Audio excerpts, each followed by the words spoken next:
When I was 29 years old, I found myself in a small but bustling city on the East Coast. Life was ordinary, simple even, and I thought I was on the right path. I worked as a graphic designer at a mid-sized firm, living alone in a cozy apartment. On weekdays, I spent long hours creating designs, refining my work, and building a future that felt predictable and steady. Saturdays were my escape. I would spend the day hiking in the nearby mountains, always looking for a new trail and new adventure. One Saturday morning, after a week of intense work, I decided to explore a trail I had never taken before. It was a bit farther from the city, but something about it intrigued me. I packed a small backpack with water, snacks, and a notebook, just in case I wanted to jot down any thoughts during my walk. The weather was perfect, and the air was crisp and fresh. As I walked deeper into the woods, I felt the weight of the city life lifting off my shoulders. However, as I ventured further, I lost my sense of direction.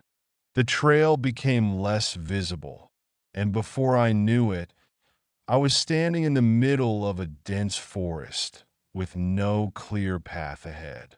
I checked my phone, but there was no signal. The forest was quiet, save for the occasional rustle of leaves in the wind. Panic began to rise, but I tried to stay calm, telling myself that I would find my way back eventually. Hours passed, and I still couldn't find my way out. The sun was beginning to set, casting long shadows across the forest floor. As night fell, the temperature dropped, and I realized I was in trouble. I could hear the distant howls of coyotes and the occasional snap of twigs underfoot. My heart raced as I thought about the possibility of spending the night alone in the woods.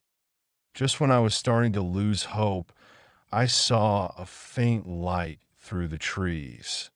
It was a small campfire. I hurried toward it, and as I approached, I saw a figure sitting by the fire. A man, probably in his mid-40s, with a weathered face and a kind smile. He looked up as I reached the fire, and without a word, he gestured for me to sit. I was exhausted, cold, and hungry, but I didn't want to seem like I was imposing. Lost, huh? The man said, his voice low but friendly that I nodded. I've been out here for hours. I don't know how I got so turned around. He chuckled softly. Happens to the best of us. I've been out here a long time, though. I know these woods better than my own backyard. I sat down by the fire, relieved to be in good company. The man introduced himself as John. He was a woodsman, spending most of his life traveling from place to place, living off the land. He had no fixed home, no job in the traditional sense, and no real responsibilities, except for his survival. As he spoke, I realized that he was content with the simple life he led. There was no rush, no stress, just the peace of nature. How long have you been living like this? I asked, curious. About 10 years, he replied. I left the city after things got too hectic. I wanted to find a place where I could breathe and just be. The woods have a way of putting things into perspective. As we sat by the fire, I couldn't help but admire the calmness that John exuded. In a world that was always moving, always pushing forward, he had found a way to step back, to exist in harmony with his surroundings. The next morning, John guided me back to the main trail. I felt a deep sense of gratitude for his help, but also something else, something I couldn't quite explain. As we parted ways, he gave me a piece of advice that I would never forget. Life has a funny way of leading us in directions we never expect. Sometimes the best thing you can do is let go of control and see where the journey takes you. As I made my way back to the city, I couldn't stop thinking about John's words.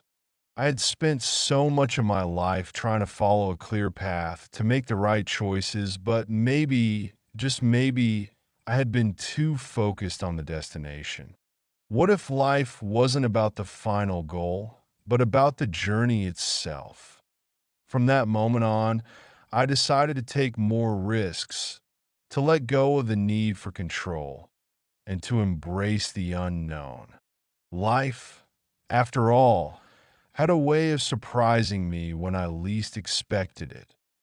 The days after my encounter with John in the woods were a blur. I returned to the city, but something had changed inside me.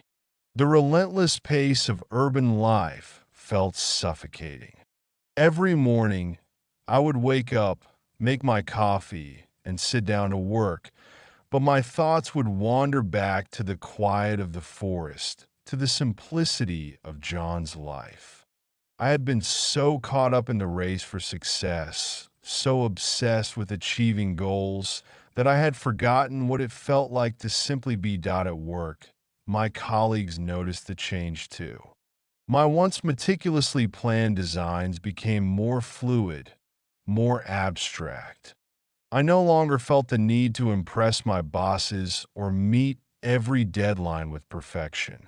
It was as though I had learned to let go of the constant pressure to perform, and in doing so, I had discovered a freedom I hadn't known I was missing. But even though I had started to embrace this new way of thinking, I still felt a pull toward the unknown. One evening, after a particularly exhausting day, I found myself walking aimlessly through the city streets, just letting my feet carry me. I passed familiar buildings and streets, but they no longer felt the same. It was as if the city had become a foreign place to me, a place that no longer held the answers I was searching for. But that's when I saw the small, weathered bookstore tucked away on a side street. I had passed it countless times before, but never once had I been curious enough to enter. Tonight, something inside me pushed me toward the door. Inside, the air smelled of old paper and ink. The shelves were filled with books of all shapes and sizes, some of which seemed ancient. I wandered through the aisles, running my fingers along the spines, until a particular book caught my eye. It was a small, leather-bound journal with no title, just a simple lock and key. Curiosity overtook me, and without thinking, I bought the book. That night, as I sat in my apartment with the book in front of me, I felt a sense of anticipation. I opened it, and to my surprise, it wasn't just a blank journal. The first page was filled with handwritten words, a story written by someone who had been on a journey much like mine. It spoke of discovery, of letting go of the familiar, and of finding new paths where none seemed to exist. As I read, I felt the connection to the author, as though their thoughts and struggles mirrored my own. I couldn't stop reading. The more I read, the more I realized that the author, much like John, had found peace in the unknown. The book spoke of the beauty in uncertainty, the magic in wandering without a destination. It was a reminder that life wasn't a straight path, but a winding road full of surprises. Over the next few weeks, I read the journal obsessively. The author's journey became my own, and I began to make small changes in my life. I took detours on my daily walks, exploring areas I had never seen before. I started saying yes to opportunities one would have once dismissed out of fear.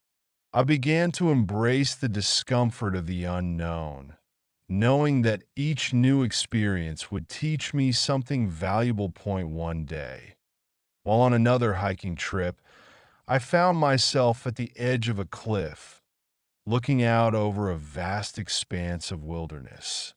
The wind whipped through the trees, and I felt a deep sense of calm settle over me. I had no plan, no destination. I was just there, in the moment, feeling the world around me.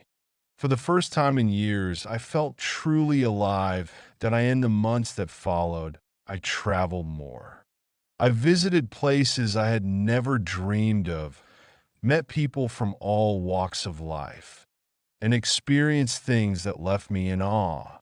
The more I embraced the unknown, the more I realized how much I had been missing by staying in my comfort zone. Then, one day, while I was hiking in a remote part of the country, I came across a familiar figure sitting by a campfire. It was John. "You came back," he said with a smile, as though he had been expecting me that I sat down beside him, the crackling of the fire filling the silence. "I've been on quite a journey," I said, "and I think I'm finally beginning to understand what you meant." John nodded. "Sometimes we need to get lost in order to find ourselves." And in that moment, I knew he was right.